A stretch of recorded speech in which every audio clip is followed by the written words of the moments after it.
So for breakfast, I had a bowl of oatmeal with bananas and nuts and a cup of tea. Then soon after that I had 3 burritos, and they had 2 Polish sausages, refried beans, cheese, sriracha, tahini, and cayenne seasoning. Right now we're going out for a few hours. Kind of having a day.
I'm just going to turn around at the beach and we'll go back.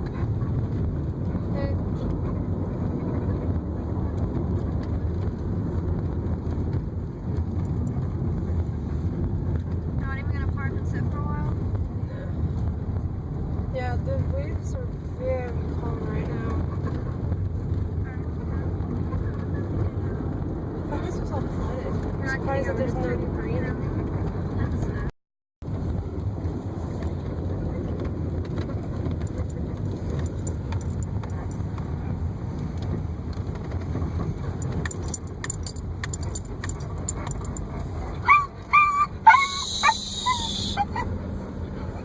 The road is completely sand and mud.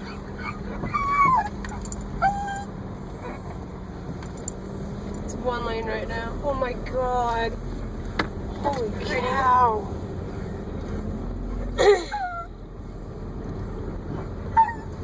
All these barriers weren't there before. Holy cow. How are they gonna fix this? That was the parking lot. Even the road's only 1 lane right now. You can't even see most of the barrier. I don't know how to turn around. What about at that We may have to go all the way up there and turn around. Man, all this debris, all the wood. It's crazy. Today is January 25th, 2017. Today is my 26th birthday, and this gives me a lot to reflect on. I'm sorry if I take pauses when I'm speaking, because this is really off the cuff and I'm trying to be as eloquent as I can.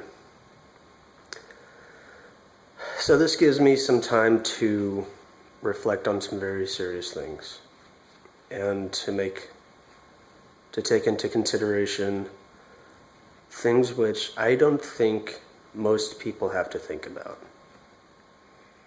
Because this is an age which I genuinely did not believe that I would see. I was born with the genetic disease cystic fibrosis. It is a progressive disease, which means that the side effects of the disease only get worse. There's no cure for the disease, and there is no reversing the damage caused by the side effects of the disease. I was not the only person in my family with CF, or I'm not. I don't know why I put that in past tense. It's something that you're born with. It's not something you can catch. It's not something that develops into CF. When you're born, you have cystic fibrosis. I had an older brother named David who had cystic fibrosis, and I have a younger sister who has CF as well. And all three of us have grown up facing the symptoms, the side effects, and the damage caused by CF. But CF can sort of manifest in different ways in different patients, in small ways.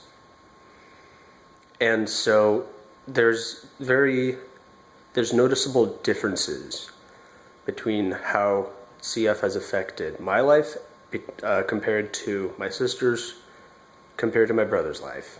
There's obvious, when you study the data, I should say, when you look at our health records, if you were to look at our health records, there would be some obvious differences in how the side effects and how the symptoms have affected us. In the middle of last year, in fact about 6 months ago, my older brother died of the symptoms and the effects of CF. And it wasn't sudden. It didn't surprise us. We had seen this coming for literally several years beforehand. I mean literally, as in, that doesn't exaggerate anything about it. It was obvious that David had the heaviest side effects, the most obvious side effects. And the damage wore on him faster than it wore down, than my side effects wore down on me, or faster than McKenna's. So we knew that would happen for a while. But that does call to mind something about myself, which I don't think anyone, even in my immediate family, knows about me. Excuse me, that was just a sigh. I'm not getting all emotional here. Like I said, this is something we were discussing. David's death is not difficult for me because it was, from our perspective, so obvious. It was advertised for a long time. So right now I'm just a little out of breath. I don't want you to think I'm getting all weepy here.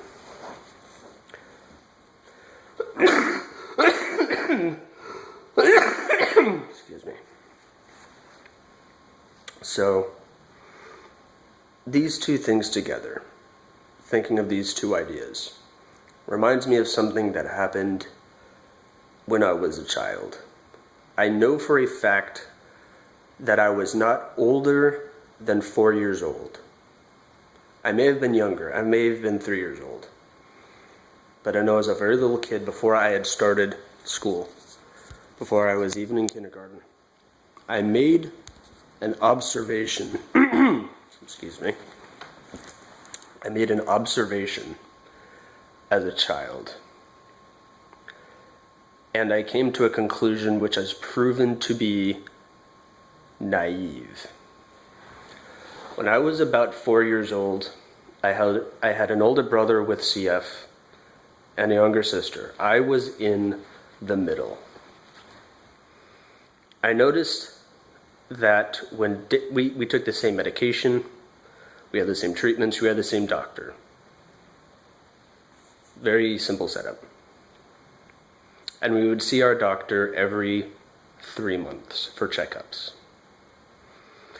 I noticed that as we get older and our disease progresses, we are either put on new medication or our prescription, the prescription medication that we have is upped, meaning that we're already taking a pill, now we're taking more of that pill. I noticed that this would affect David first. We would take the same medication, and he would take more of that medication than us.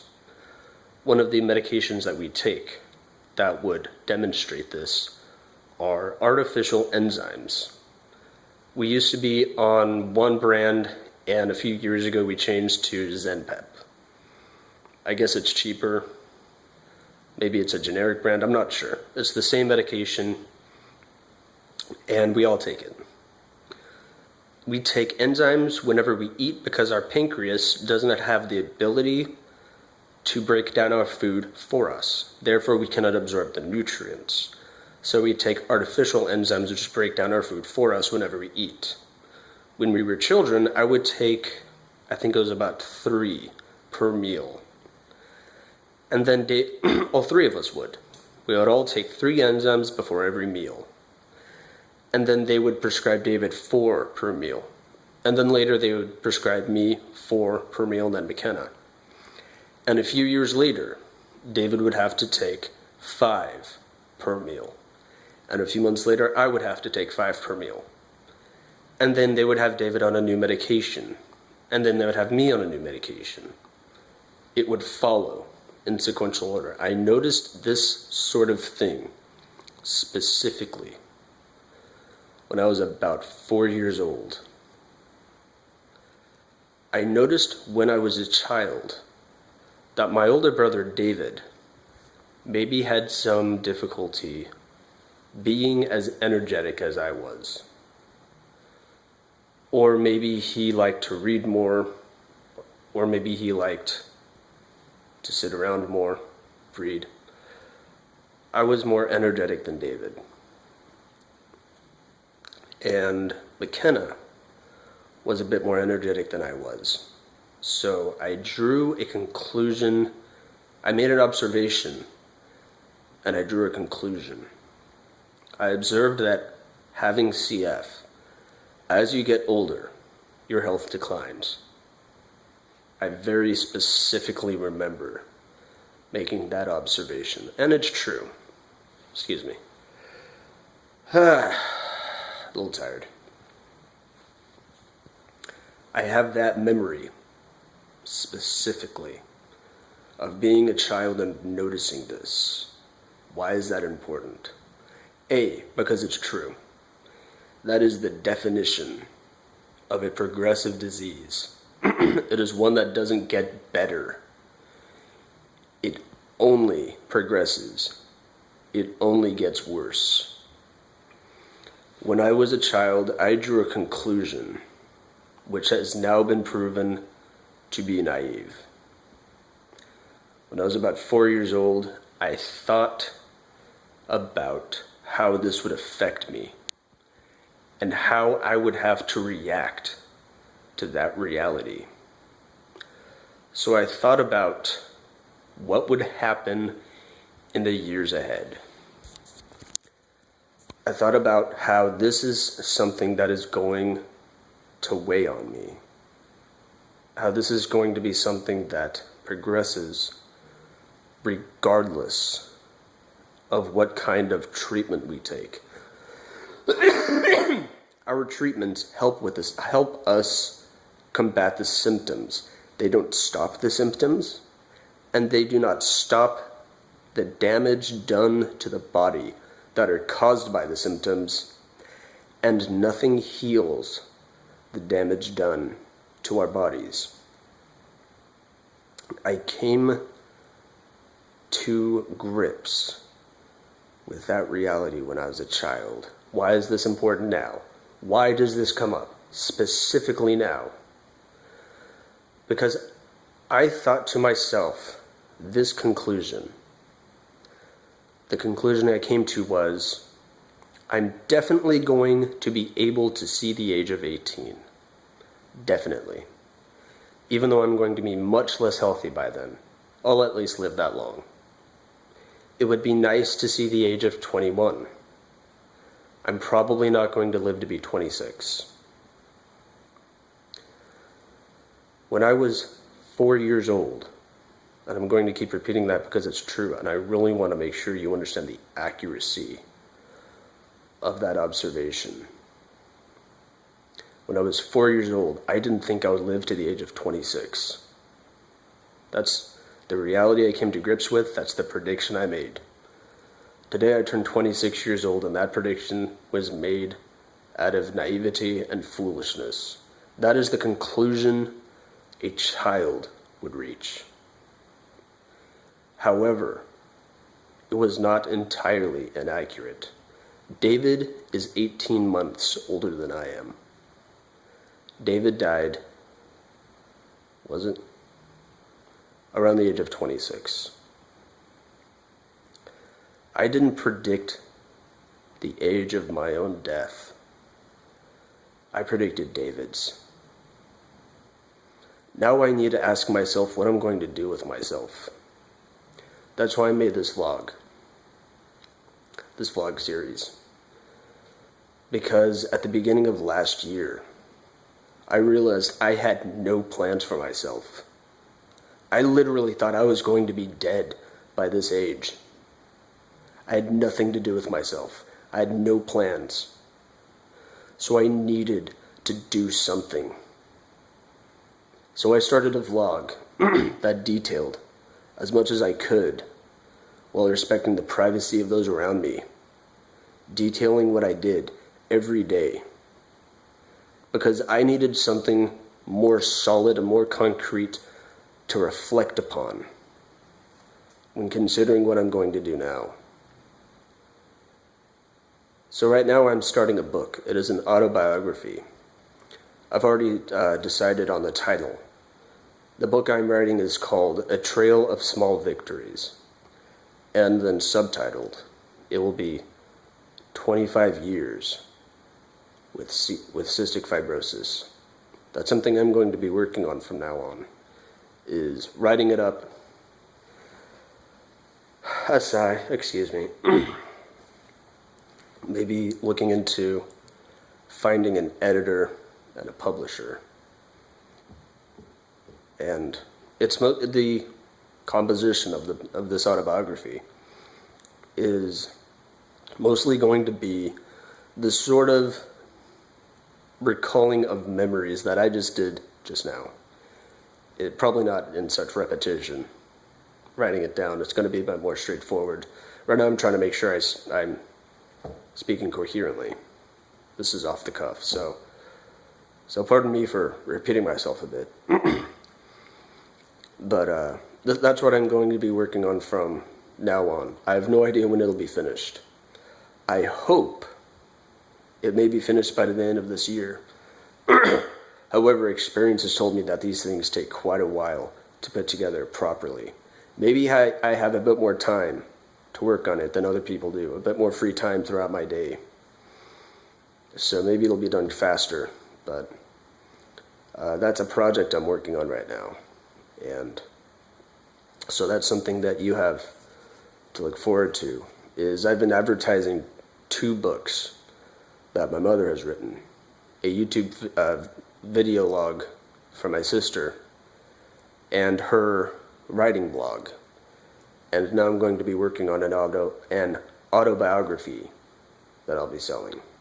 That'll be coming up when I get around to finishing it. But it's something that I have to think about now. It's something that I need to consider seriously and to really try to draw a more coherent plan than I did when I was 4 years old. And that's not how you end a sentence. That's a rude way to end a sentence. So